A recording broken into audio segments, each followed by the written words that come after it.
sallallahu alaihi wasallam eliminated the concept of the difference of race and color.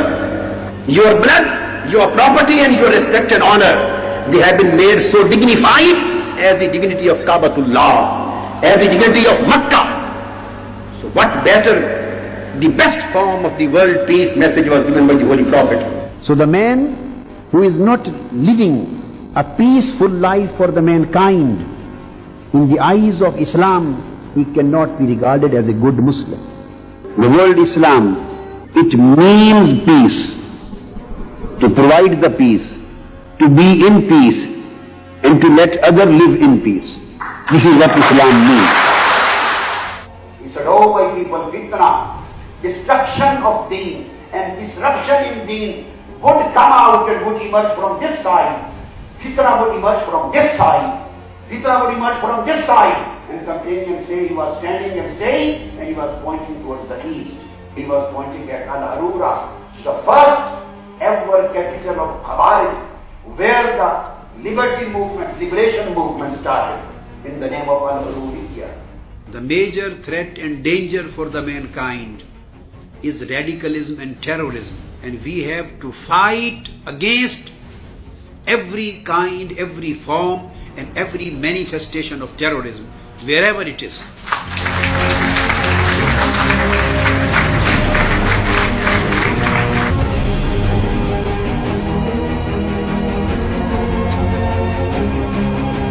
Terrorism is terrorism. Violence is violence. It has no place in Islamic teachings, and no justification can be provided to it on the basis of any kind of excuses or ifs or buts. Islam declares killing of mankind or killing of a human being, whether a Muslim is being killed or a non-Muslim is being killed, a forbidden act. And if this act of killing takes place with a particular idea that this act of killing is lawful and permissible, or I would be rewarded for that, then this act of killing of mankind becomes an act of kufr, act of disbelief. There are two basic Quranic and the Holy Prophet Sunnah basic, that maximum Muslims are hating. They can hate a particular decision, a particular action. So Quran says even there is a lawful hatred, but you, in spite of this lawful hatred, you cannot act unjustly. Who saves and secures the life and honor and property and everything of the human being. Holy Prophet said, according to my teachings, he is the member of my ummah. He is Muslim.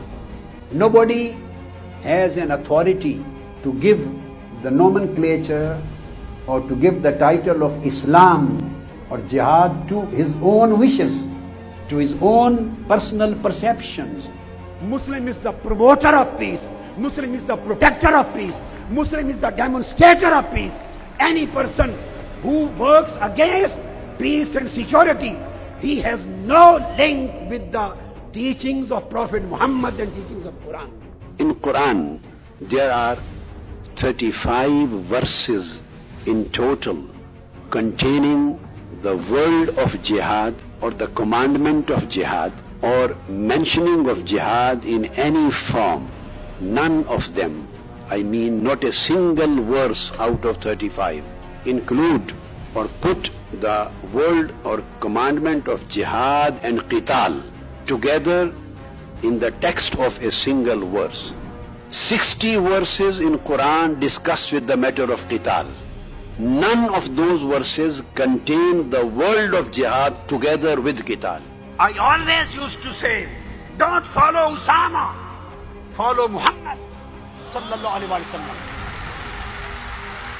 And don't follow Al-Qaeda, follow Al-Quran. Follow Khulafa al-Rashidin and companions of Prophet Muhammad. Follow Abu Bakr and follow Umar. Follow Usman and follow Ali. These are our leaders. At the raising of Prophet Muhammad, peace be upon him, when the total dignity of mankind was lost, when there was a system of brutality all over the world, people were cutting the necks of each other. There was racial discrimination, religious discrimination, tribal discrimination. There was no respect for slaves, Islam stood up for the poor people. Islam stood up for the oppressed people. Islam stood up for the orphans, stood up for women, stood up for children, and he gave the respect, he gave the dignity to the whole mankind, irrespective of their religion, irrespective of their culture, irrespective of their race. So this is Islam who came for the unity at the globe. This is Islam who came for promotion of peace at this globe. This is Islam who came for the dignity of mankind on this globe.